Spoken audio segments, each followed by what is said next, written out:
રાધનપુર લાઠી બજારના વેપારી નગરપાલિકાની કામગીરીથી નારાજ। વેપારીઓ ગંદકીનો બની રહ્યા છે ભોગ। તેને લઈને વેપારીઓ દ્વારા નગરપાલિકાને મામલતદાર સમક્ષ લેખિતમાં સફાઈ કરવાની કરી માંગણી।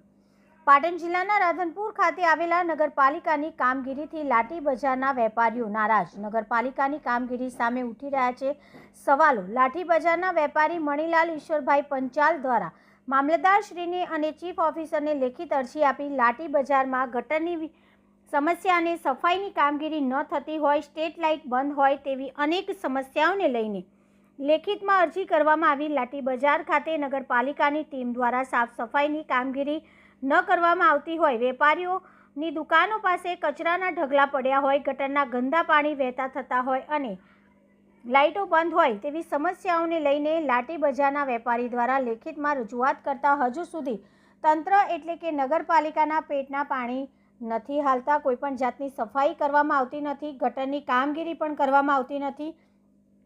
તેને લઈને રાધનપુરની નગરપાલિકામાં હાલ વહીવટદાર અને ચીફ ઓફિસર દ્વારા લાઠી બજારની કામગીરી ન કરાતા વેપારીઓમાં નારાજગી જોવા મળી હતી। નગરપાલિકા સામે નારાજગી જોવા મળી હતી। Reporter Manubhai Thakkar, DT news live 24, Radhanpur.